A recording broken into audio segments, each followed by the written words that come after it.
إن الله وملائكته يصلون على النبي يا أيها الذين آمنوا صلوا عليه وسلموا تسليما. اللهم صل على سيدنا ومولانا محمد وعلى آل سيدنا ومولانا محمد وعلى آله وأصحابه وبارك وسلم كثيرا كثيرا. أعوذ بالله من الشيطان الرجيم. بسم الله الرحمن الرحيم.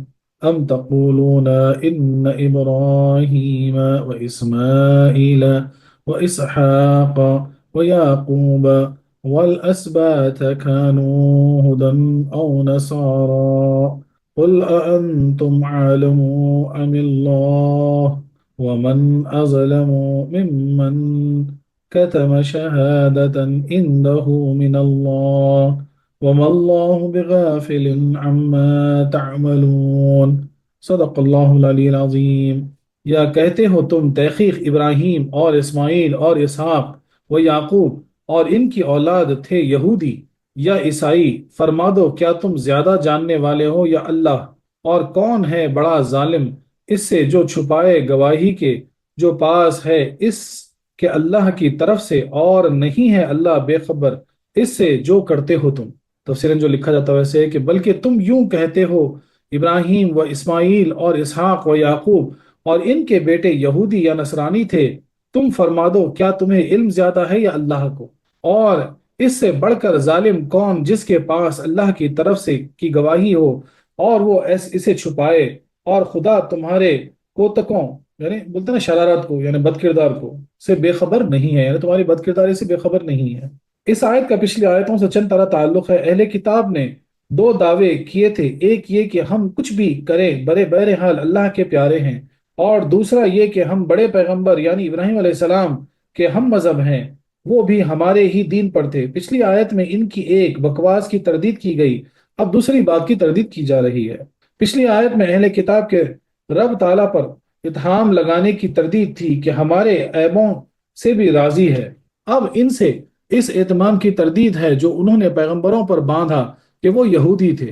پچھلی آیت میں کہا گیا تھا کہ مسلمان ہی اللہ کے مخلص بندے ہیں، اور اس پر وہ کہہ سکتے تھے کہ نہیں بلکہ ہم مخلص ہیں کیونکہ ابراہیم و اسماعیل علیہ السلام کے ہم مذہب ہیں. اس وہم کی اب تردید کی جا رہی ہے.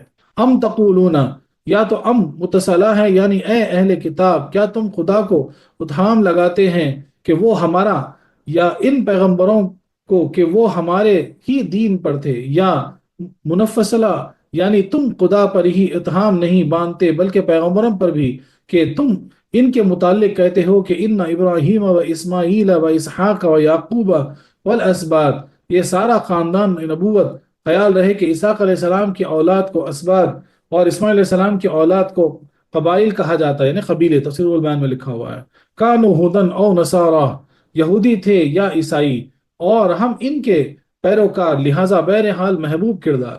یعنی یہاں پر جو ہے پورے اہل کتاب سے جو ہے نا یعنی گفتگو ہو رہی، اہل کتاب کو بولا جا رہا ہے. اہل کتاب یعنی دونوں، اس میں یہودی بھی اہل کتاب ہے اور عیسائی بھی اہل کتاب، تو دونوں یعنی قوموں سے کہا جا رہا ہے کہ بھئی کیا تم اللہ پہ جو ہے نا تہمت لگا رہے یا اللہ کے پیغمبروں پر بھی تہمت لگا رہے کہ وہ یہودی تھے. یہ ایک جماعت کا کلام نہیں بلکہ یہود تو ان سب حضرات کے یہودی ہونے کا اور عیسائی ان سب کے عیسائی ہونے کا دعویٰ کرتے تھے، اور ان دونوں کا یہ دعویٰ نہایت ہی باطل ہے کیونکہ یہودیت تو موسیٰ علیہ السلام سے اور عیسائیت تو عیسیٰ علیہ السلام سے دنیا میں آئی، اور وہ سب حضرات ان سے پیشتر گزرے کہ ان کے زمانے پاک میں نہ تو توریت تھی نہ توریت والے، نہ انجیل تھی نہ انجیل والے. شاید اس پر وہ کہیں کہ ان حضرات کا دین ہمارے دین کے موافق اور ان کی شریعت موسوی یا عیسوی کے مطابق تھی، اس لیے ہم انہیں یہودی یا عیسائی کہتے ہیں. تو اس کے جواب میں قل اانتم اعلم ام اللہ، اے محبوب آپ فرما دیں اس کے متعلق تم زیادہ جانتے ہو یا اللہ؟ ظاہر ہے کہ اللہ ہی کو زیادہ علم ہے کیونکہ وہ دانائے کل ہے اور وہ تو خبردار رہا ہے. یعنی یا کیا بولا جا رہا ہے کہ بھئی ہو سکتا جو ہے نا پہلے تو توریت یعنی یہودیت اور عیسائیت کی بات اگر کرے تو ابراہیم علیہ السلام موسیٰ علیہ السلام آنے سے بہت پہلے آئے، عیسیٰ علیہ السلام آنے سے بہت پہلے آئے، تو اس وقت نہ یہودیت تھی نہ عیسائیت تھی کیونکہ یہودیت آئی موسیٰ علیہ السلام سے اور عیسائیت آئی عیسیٰ علیہ السلام کے بعد. تو پہلے یہ تردید. دوسری بات اگر وہ یہ بول سکتے کہ نہیں ٹھیک ہے یہودیت اور عیسائیت تو ہم نام دیں، لیکن ان کی جو شریعت تھی یعنی ان کا جو یعنی ریلیجن تھا، مذہب تھا، بولے ہم اس پہ قائم ہیں، اس کو بھی بتا، اس کلام سے بتایا جا رہا ہے کہ بھئی کیا تم زیادہ جانتے کہ اللہ زیادہ جانتے؟ تم توبہ ہو، تم تو ان کا حال نہیں جانتے تھے لیکن اللہ ان کا حال جاننے والا ہے. تو یہاں پر اللہ تعالیٰ بولے کہ اے محبوب فرما دیجئے ان سے ان کی بکواس ہے کہ اللہ جو ہے نا سب جاننے والا ہے.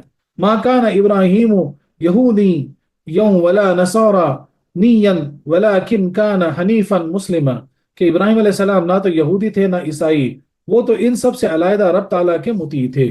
رہی شریعت اس پر ہی بھی غور کرو لو کہ ان کا قبلہ کعبہ تھا اور تمہارا بیت المقدس. ان کے یہاں ختنہ تھا، تمہارے یہاں نہیں. ان کی نماز میں رکوع و سجدہ تھا، تمہارے یہاں یہ غائب. ان کی شریعت میں حج کعبہ تھا، تمہارے یہاں نذرار یعنی غیر موجود. تمہارے یہاں ہفتے کا دن کی تعظیم ہے، ان کے یہاں نہ تھی. پھر تمہاری ان کی شریعت میں شرکت کیسی؟ لہٰذا نہ تمہارا دین انسا اور نہ تمہاری شریعت.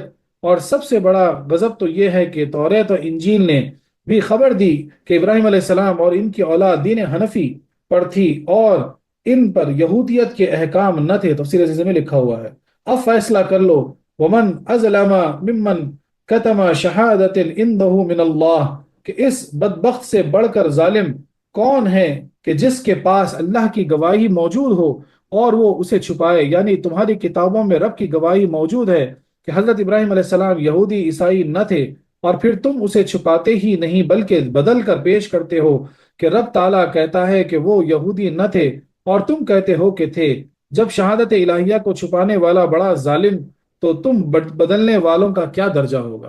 یعنی صرف ان کی کتابوں میں اللہ تبارک و تعالیٰ نے فرما دیا کہ ابراہیم علیہ السلام کون سی دین پر تھے، کون سے مسلک پر تھے، کون سے مذہب پر تھے، تو تم اس کو چھپا ہی نہیں رہے بلکہ اس کو بدل کے پیش کر رہے. تو قرآن کی آیت میں کیا فرمایا جا رہا ہے کہ جو اللہ تبارک و تعالیٰ کی گواہی کو چھپا دے وہی بڑا ظالم ہے. تو بدلنے والا کا کیا عالم ہوگا، اس کے لیے کیا سزا ہوگی. اللہ اکبر. خیال رہے کہ من اللہ میں دو احتمال ہیں. ایک یہ کہ شہادہ کا صلہ ہے یعنی اللہ کی گواہی کو چھپا لے. دوسرے یہ کہ کتب کا متعلق یعنی جو اللہ سے گواہی چھپائے، یعنی اے یہودیوں تمہاری کتابوں اور پیغمبروں نے ابراہیم علیہ السلام کے حنفی ہونے کی گواہی دی اور وہ گواہی تم نے رسول اللہ صلی اللہ علیہ وسلم سے چھپائی تو گویا اللہ سے چھپائی، اور رب سنانے والا بڑا ظالم تو تم بڑے ظالم. خیال رکھو کہ وَمَا اللَّهُ بِغَافِلٍ عَمَّا تَعْمَلُونَ، اللہ تمہارے ظاہری باطنی اعمال اور کتاب الہی میں کاٹ جھاٹ کرنے اور رب کی گواہیوں کو چھپانے سے بے خبر نہیں. تم دنیا پر مغرور نہ ہو جاؤ اور اپنے گناہوں سے توبہ کرو اور نبی آخر الزماں کی مخالفت میں اپنے بزرگوں بلکہ رب پر اتہام نہ لگاؤ. یعنی کیا بولا جا رہا ہے کہ اگر یعنی چھپانے والی بات جو ہے توریت میں جو آیتیں تھیں وہ انہوں نے چھپا لی. کس سے چھپائی؟ نبی کریم صلی اللہ علیہ وسلم سے. تو اب یہاں پر ایک نقطہ غور کریں. نبی کریم صلی اللہ علیہ وسلم سے چھپانا تو قرآن کیا فرما رہا ہے کہ تم نے اللہ سے چھپایا، تو گویا نبی سے چھپانا اللہ سے چھپانا ہوا. خیال رہے کہ قرآن کریم کا یہ قاعدہ تھا ہمارے ایمان کی حفاظت، یعنی تا قیامت ہمارے ایمان کی حفاظت کا ذریعہ ہے. آج وہابی وغیرہ کہتے ہیں کہ حضور غوث پاک و صحابہ کرام ہمارے ہم عقیدہ تھے. ان سے پوچھو کہ کیا ان کے عقائد و اعمال تمہارے جیسے تھے؟ ہرگز نہ تھے. حضور غوث پاک فرماتے ہیں کہ اللہ کے سارے ملکوں پر میری حکومت ہے، یا رب کے سارے ملکوں کو میں رائی کے دانے کی طرح دیکھ رہا ہوں. صحابہ کرام حضور سے جنت مانگتے تھے، ہر مصیبت میں آپ سے فریادیں کرتے تھے. بولو کیا تمہارے عقیدے یہ ہیں؟ ہرگز نہیں. تو پھر وہ حضرات تمہارے خلاف تھے جنہیں تم شرک کہتے ہو، وہ ان کا ایمان ہے. یعنی یہاں پر اس آیت کی تفسیر سے بات سمجھائی جا رہی ہے کہ بھئی آج بھی جو لوگ جو ہے نا اپنے آپ کو جو ہے نا یعنی شرک وغیرہ کہہ کر جو ہے نا اپنے آپ کو مختلف دکھاتے ہیں سرکار غوث پاک کے خلاف یا صحابہ کرام کے خلاف. صحابہ کرام نبی کریم صلی اللہ علیہ وسلم سے مانگا کرتے تھے، بولے آپ جنت دے دیجیے، آپ کو جنت دلا دیجیے، حالانکہ اللہ سے مانگنا ہے نا. اب یہ لوگ کیا بولتے ہیں غیر اللہ سے مانگنا شرک ہے، غیر اللہ سے مانگنا بھی تھا، لیکن صحابہ کرام کا طریقہ تھا سرکار کی بارگاہ میں فریادیں لے کے جاتے تھے اور حضور غوث پاک کہتے ہیں کہ اللہ تبارک تعالیٰ نے مجھے حکومت دی ہے سارے ملکوں پر اپنے. تو کیا تمہارا عقیدہ یہ ہے اور تمہارا عقیدہ کچھ اور؟ اگر کچھ اور ہے تو پھر تم ان کے ساتھ نہیں. خلاصہ تفسیر یہ ہے کہ جب یہودیت اور نصرانیت کے عقائد اور خانہ ساز مسائل پر جرا ہوتی جس کا جواب ان سے نہ بنتا تو عاجز ہو کر بڑے انبیاء اکرام کی آڑ لیتے اور کہتے تھے کہ ہماری مذہب مدار نجات ہے، کیونکہ یہی عقائد حضرت ابراہیم علیہ السلام و اسماعیل علیہ السلام و اسحاق علیہ السلام کا دین ہے. مسلمانوں کو اس کا جواب بھی سکھایا جا رہا ہے کہ عیسائیوں اور یہودیوں کا یہ دعویٰ بھی سراسر غلط ہے. بھلا یہ تو سمجھو کہ عیسائیت اور یہودیت ہزارہا سال کے بعد دنیا میں آئی تو عیسائی کیسے ہو گئے، اور اگر کہہ دیں کہ ان کے اور ہمارے اصول دین یکساں ہیں تو بھی غلط. ہزاروں برس پہلے کی بات تمہیں معلوم ہے یا خدا کو؟ رب تعالیٰ فرماتا ہے کہ وہ نہ یہودیوں کے موافق تھے نہ عیسائیوں کے. بھلا ان حضرات کے زمانے میں ہفتے کی تعظیم اور عزیر علیہ السلام کے خدا کا بیٹا ہونے کا عقیدہ، رب تعالیٰ کی شکل ہونے کا خیال کہاں تھا؟ اسی طرح ان کے زمانے میں الوہیت مسیح اور ثالث کا گندا عقیدہ، یعنی اور یہ خیال کہ عیسیٰ علیہ السلام کی سولی سب کے گناہوں کا کفارہ ہے، اور پوپ صاحب کا سب بدکاریوں کو معاف کرنا اور بیپٹزم وغیرہ جو عیسائی مذہب کے اصول ہیں کب تھے، اور ان میں سے کس نے ایسے گندے عقائد کب رکھے تھے؟ لہٰذا ان کے عقیدے اور ان کے اعمال سب ان کے خلاف ہیں۔ پھر یعنی لطف یہ ہے کہ خدا ان کی کتابیں بھی گواہ ہیں کہ وہ حضرات عیسائی یہودی نہ تھے۔ یہ اپنی بات پالنے کے لیے غلط بیانی کر رہے ہیں، اور ان سے بڑھ کر ظالم کون؟ انہیں خدا کا خوف بھی نہیں کہ وہ ان کے اعمال سے خبردار ہیں۔ اگر سرکاری خفیہ پولیس کسی کے پیچھے لگ جائے تو وہ ڈر کے مارے حکومت کی مخالفت نہیں کرتا۔ یہ کیسے نڈر اور بے خوف ہیں کہ رب ان کی ہر بات پر نگہبان اور انہیں بالکل اطمینان۔ یعنی کیا مثال دی جا رہی ہے کہ یعنی آسمانی کتابیں جو نازل ہوئی اس میں اللہ تبارک و تعالیٰ نے فرما دیا، اس میں اللہ تبارک و تعالیٰ نے بتا دیا، اس کو چھپا کر بدل کر اس کے بعد اب اکثر ہوتا نا بھائی، جب مثال کے طور پر اگر کسی کو پتا لگ جائے کہ اس کے پیچھے پولیس لگی ہوئی ہے یا کوئی جاسوس لگا ہوا ہے تو کتنا خوف کھا جاتا، وہ تو اپنے آپ کو قدم پھونک پھونک کے رکھتا۔ تو کہ یہ کیسے نڈر لوگ ہیں، یہ جانتے ہیں کہ اللہ تبارک و تعالیٰ ان کے ہر عمل سے واقف ہے اور پھر بھی نڈر ہیں۔ اللہ اللہ، بولے یہ کیسی قوم ہے؟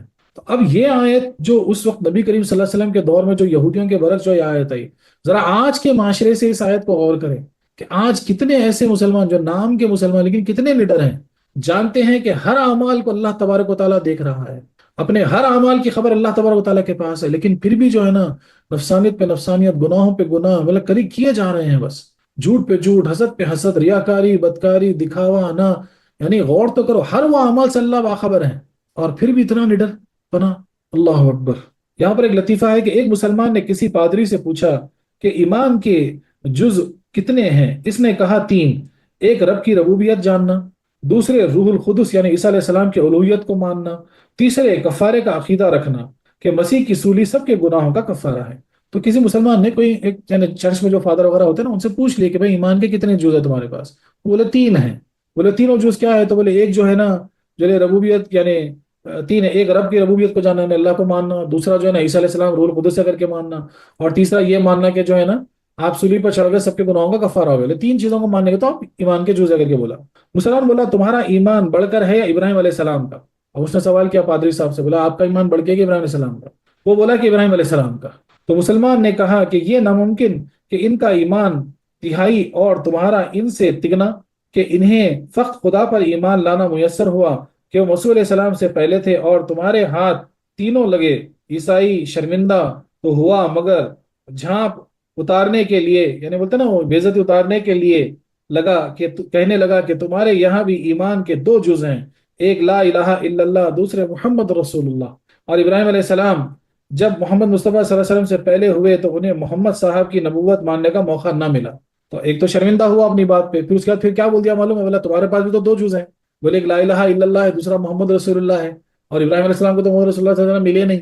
مسلمان نے کہا ذرا پادری صاحب ہوش میں آؤ، اسلام میں ایمان کے لیے توحید اور نبوت کا عقیدہ کافی ہے، جس نبی کا زمانہ پائیں اس پر صراحتاً ایمان لائیں، اور باقی اگلے پچھلے پیغاموں پر اجملاً اور ایمان، اور تمہارے یہاں الوہیت مسیح کا جھگڑا ہے۔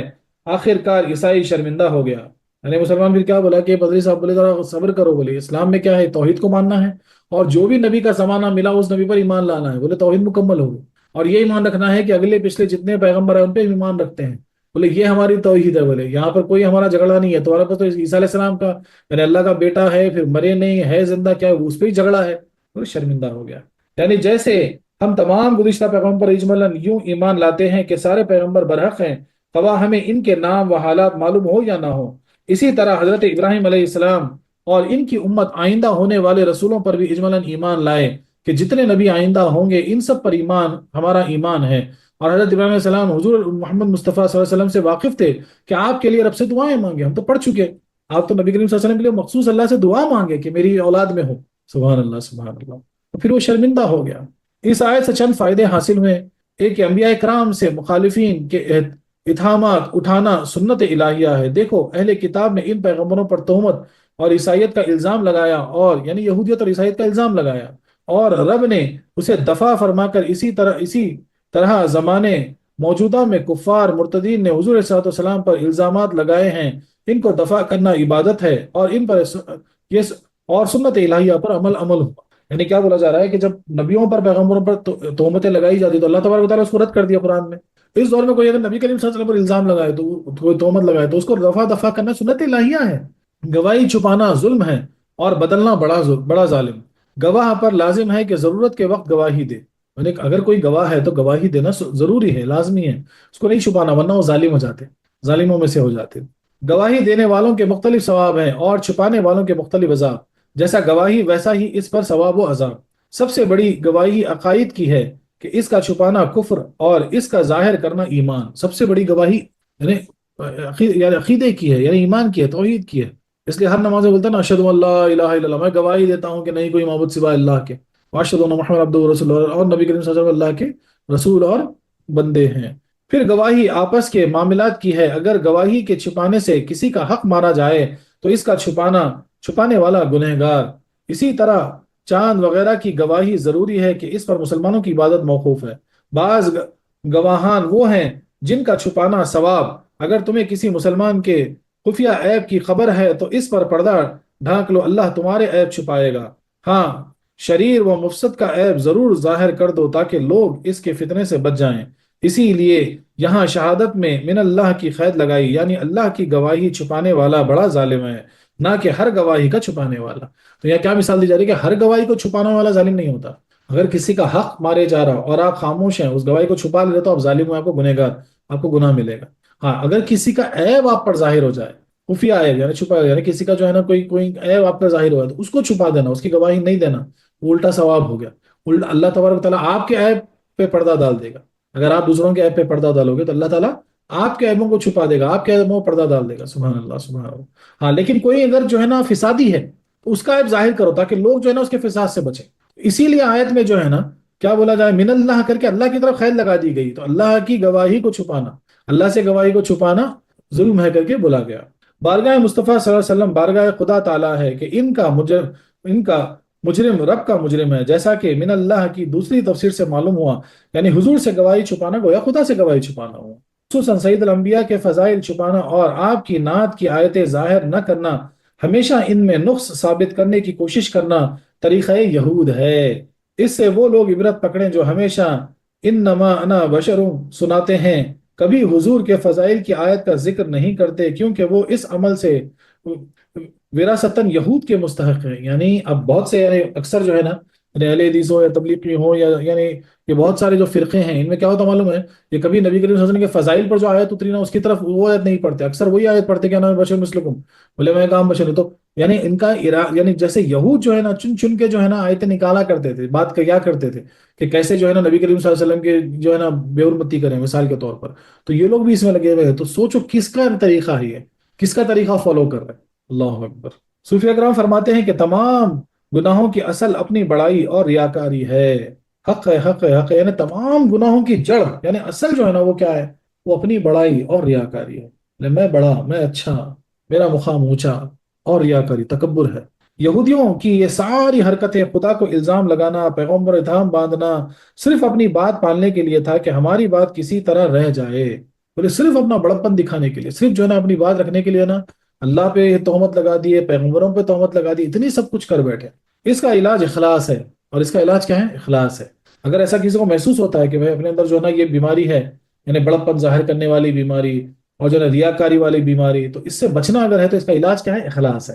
جنید بغدادی فرماتے ہیں کہ اخلاص بندے اور رب کے درمیان ایک راز ہے کہ جسے نہ فرشتے جانتے ہیں تاکہ لکھ سکیں، نہ شیطان پہچانتا ہے کہ اسے بگاڑ سکے، اور نہ نفس کو اس کی خبر ہے کہ یعنی ڈکیتی کر لے۔ اللہ اکبر۔ حضرت رحمۃ اللہ کیا فرماتے ہیں کہ اخلاص ایک ایسی چیز ہے جو بندے اور رب کے بیچ کا راز ہے، نہ فرشتوں سے لکھ پائیں گے نیک عمل کی طرح، نہ شیطان اسے بگاڑ سکتا، نہ نفس اس کی ڈکیتی کر سکتا۔ تو اخلاص وہ خاص چیز ہے، یعنی عاجزی اختیار کرو، اخلاص اختیار کرو۔ سبحان اللہ، سبحان اللہ۔ قاضی فضیل فرماتے ہیں کہ لوگوں کے لیے نیکی کرنا بھی ریا ہے، اور لوگوں کی وجہ سے عمل چھوڑنا بھی ریا ہے۔ تفسیر اللہ میں لکھا ہوا ہے، دکھاوے کے لیے عمل کرنا بھی ریاکاری ہے، اور کبھی لوگوں کے لیے عمل چھوڑ دینا بھی ریاکاری ہے۔ یعنی اس لیے عمل چھوڑ دینا کہ کہیں لوگ مجھے عابد نہ کہیں، یہ بے وقوفی ہے۔ بولے ایسا سوچ کے چھوڑ دینا کہ بھائی سب کے سامنے میں کچھ نماز پڑھوں گا تو لوگ بولیں گے ارے کیا نمازی ہے بھائی، ایسا بول کے بولیں گے، اس لیے میں نماز چھوڑ دے رہا ہوں. بولے ایسا خیال بھی بیوقوفی والا خیال ہے. ریاکار اس شخص کی طرح ہے جو کھوٹے پیسے تھیلے میں بھر کر بازار پہنچے کہ دیکھنے والے اسے مالدار جانے مگر دکاندار دھتکارے. ایسے ہی دنیا اور یعنی کیا بولا جا رہا ہے کہ ایک ایسے شخص کی طرح کہ پیسوں کا پوٹلا لے کے جا رہے اندر کیا ہوتا ہے کھوٹے سکے، چلنے والے سکے نہیں ہیں. تو جتنے دکاندار دیکھو لے رہے بھائی ان کے پاس تو بہت پیسے ہیں، بہت بڑا مال خریدنے ہیں، لیکن جب دکان میں جائیں گے تو وہ دھتکار دے گا نا، ہکال دے گا نا، وہ کہاں کھوٹے سکے لے کے مال دے گا. ایسے ہی دنیا دار تو ریاکار کو عابد شمار کرتے ہیں مگر پروردگار کے یہاں پھٹکار کا انعام پاتا ہے. اور یہ سارے فساد میں کے ہیں، جہاں میں ہیں وہاں تو نہیں. یار کے لیے اغیار سے خانہ خلق خالی کرو. بولے میں سے اپنے خلق کو خالی کرو تاکہ پھر یار وہاں بسے. ان یہودیوں میں اگر میں نہ ہوتی تو مسلمان ہو جاتے. یہ بھی خیال رہے کہ بڑوں پر تانا کرنا اپنے کو رسوا کرنا ہے. اہل کتاب نے پیغمبروں پر تانا کر کے اپنے کو تا قیامت رسوا کر لیا. یعنی بڑوں پر جو ہے نا تانے وغیرہ باندھ تانے کرنا یہ جو ہے نا رسوائی کی طرف لے جاتا. صوفیہ فرماتے ہیں کہ کسی کا حق مارنا ظلم ہے. جسمانی حقوق ہزار ہاں ہیں، ماں باپ بھائی برادر پڑوسی کے مختلف حقوق ہیں. ایسے ہی روحانی حقوق صدا ہیں. شیخ نبی ولی اللہ تعالیٰ کعبہ معظمہ رمضان قرآن کے مختلف حقوق ہیں. لہٰذا ظالم کی ہزار ہاں قسمیں ہیں، بس جتنا بڑا حق مارے گا اتنا ہی بڑا ظالم ہوگا. ماں کا نافرمان بڑا ظالم ہے. ایسے ہی سب سے بڑا حق اللہ کا، پھر رسول کا، لہٰذا ان کا حق ماننے والا بڑا ظالم ہے. آیت نعت چھپانے میں یعنی آیت اور نعت چھپانے میں اللہ کا بھی حق مارنا ہے اور رسول کا بھی، اس لیے قرآن کریم نے اسے بڑا ظالم فرمایا. نیز اس گواہی کو چھپانے سے ہزاروں لوگ کا ایمان سے محروم ہو جاتے ہیں. یعنی کیا بولا جا رہا ہے کہ اللہ نبی کریم صلی اللہ علیہ وسلم کی کوئی تعریف چھپا لینا، کوئی آیت چھپا لینا، نعت شریف چھپا لینا، ایسا کرنے والا بھی بڑا ظالم ہے. اور ماں کا حق ادا نہیں کرنے والا بھی بڑا ظالم ہے. تو ظالم کے بہت سے اقسام ہیں. بولے جتنا بڑا گناہ اتنا بڑا ظالم. تو بولے جیسے جسمانی حقوق ہوتے ہیں اس کو بھی نہیں چھپانا ہے، اور جو ہے نا روحانی حقوق جو ہوتے ہیں اللہ کی طرف قرآن شریف کی طرف، جیسا ہم قرآن کی تفسیر پڑھ رہے ہیں مثال کے طور پر، یہ بہت بڑا قرآن کا حق ادا کر رہے ہیں. بولے اس سے جو ہے نا اپنے آپ کو دور رکھنا مثال کے طور پر تو تم ظالموں میں شمار ہو جاؤ گے. اللہ اکبر اللہ اکبر. اسی طرح جو ہے اللہ کے ذکر کا حق ہے، اس سے غفلت برتو گے تو پھر ظالموں میں شمار ہو جاؤ گے. اپنی والدین کا بڑا حق ہے، اپنی ماں کا حق ہے، اس سے پھر اپنا دامن چھڑاؤ گے تو پھر تم ظالموں میں شمار ہو جاؤ گے. اعوذ باللہ من الشیطان الرجیم، بسم اللہ الرحمن الرحیم.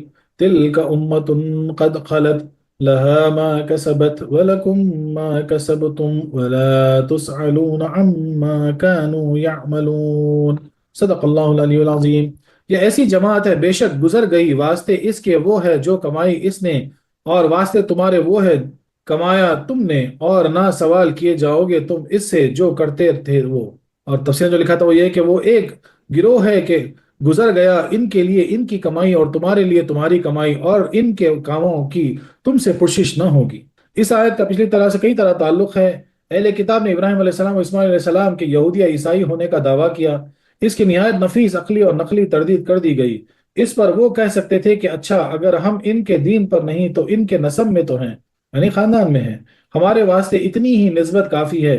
اب اس کی بھی تردید کی جا رہی ہے کہ اللہ کے نزدیک بغیر ایمان نسبت رشتہ کارآمد نہیں ہے، نسبت رشتہ کارآمد نہیں. وہ بزرگ اپنی بزرگی اور نیکیاں اپنے ساتھ ہی لے گئے، تمہارے لیے چھوڑ نہ گئے. بے دین بیٹا اپنے مسلمان باپ کی مالی میراث بھی نہیں پاتا، تم ان کے عملی میراث کیسے پاؤ گے؟ اس خیال قام میں دماغ سے نکال دو. دوسرا تعلق اس گزشتہ آیتوں میں اہل کتاب کی باتوں کا نہایت یعنی محققانہ بولتا نا، یعنی بہت ڈیٹیلڈ جواب دیا گیا. اب ان کا دعویٰ مان کر جواب دیا جا رہا ہے کہ اچھا بفرض محال مان لو کہ وہ حضرات یہودی یا عیسائی مذہب رکھتے تھے، مگر تمہیں کیا وہ اور وقت تھا اور نہایت تخت ہے، نہایت نیا تخت ہے، نیا تاج، نیا راج.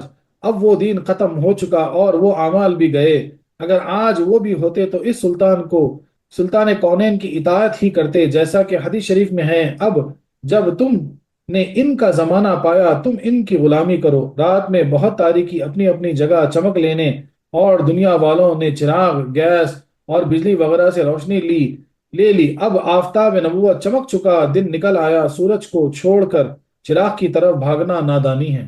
یعنی سیدھی سیدھی مثال کیا دی جا رہی ہے کہ بھئی اب جو بھی تھا بولے اگر مان بھی لو پہلے تو تردید کر دی گئی، اب کیا بولے مان بھی لو اگر وہ تھے بھی تو بھی وہ گزر گئے، ان کا زمانہ چلا گیا، بولے وہ جو اعمال گئے وہ اپنے ساتھ لے گئے۔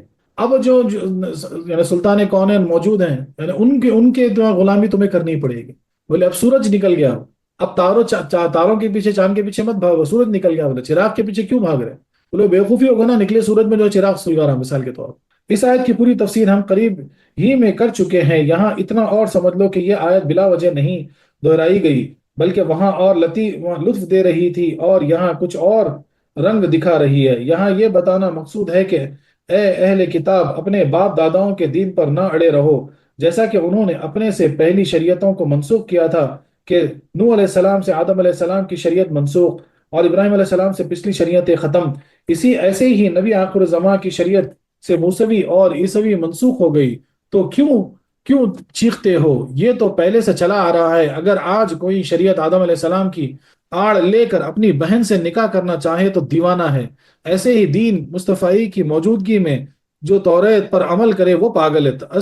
یعنی کیا بولا جا رہا ہے کہ بھائی جیسے جیسے آدم علیہ السلام کی شریعت تھی، نوح علیہ السلام آئے تو وہ منسوخ ہو گئی، نوح علیہ السلام کی شریعت ابراہیم علیہ السلام کی شریعت سے منسوخ ہو گئی، ایسے ہوتے ہوتے یعنی یہ تو ہوتا آ رہا ہے، بولے پھر تم کیوں چیخ رہے ہو؟ بولے اگر آج کوئی یہ کہے کہ میں آدم علیہ السلام کی شریعت پہ ہوں اور اپنی بہن سے شادی کرنا چاہے، سکی بہن سے، تو لوگ اس کو دیوانہ کہیں گے۔ خیال رہے کہ اگر وہ انبیاء کو تل کا اشارہ بعید سے ذکر فرمانا اہل کتاب کے لحاظ سے ہے کہ یہ لوگ زمانہ و مکان کے لحاظ سے ان بزرگوں سے بہت دور ہیں، نہ کہ ان حضرات کے لحاظ سے۔ ان مقبولان کے لیے زندگی اور بعد وفات زمان و مکان کا قرب یکساں ہے۔ حضور علیہ السلام نے بہت عرصہ بعد ہونے کے والے واقعات کو حاضہ فرمایا، جیسا ارشاد فرمایا حاضہ اوانوی یختلس فیہ العلم، وہ وقت ہے جب کہ علم اٹھ جائے گا، حالانکہ علم دین اٹھ جانا بالکل قیامت کے قریب ہوگا۔ رب فرماتا ہے ذالکم اللہ، ذالک اشارہ بعد ہے، حالانکہ رب تعالیٰ شارک سے بھی زیادہ قریب ہے، اپنی شارک سے بھی زیادہ قریب ہوتا ہے نا، اللہ تعالیٰ شارک سے بھی زیادہ قریب، لیکن ذالک وہ یعنی اشارہ کہیں اور ہوگا۔ ویسے نبی کریم صلی اللہ علیہ وسلم بولے بس ہاں بولے بس علم اٹھا لیا جائے گا اور قیامت آئے گی۔ ہاں دیکھو 1400 سال ہو گئے تو دور کی بات کو بھی حاضر ہے، اسی طریقے سے جو ہے نا وہاں پر استعمال کیا گیا کہ بھائی اب وہ تو گزر گئے، ان کا زمانہ کچھ اور تھا، تمہارا زمانہ کچھ اور۔ اس آیت سے معلوم ہوا کہ اپنے بزرگوں کے عمل اولاد کو کام نہیں آتے، مگر یہ اس صورت میں ہے کہ اولاد کو عمل کرنے کا وقت ملے اور نہ کرے، یعنی اولاد کو عمل کرنے کا وقت ملے اور نہ کرے تو اس صورت میں ہوتا۔ جو بچپن میں مر جائے وہ یقیناً اپنے ماں باپ کے تابع ہو کر ان سے درجات پائیں گے۔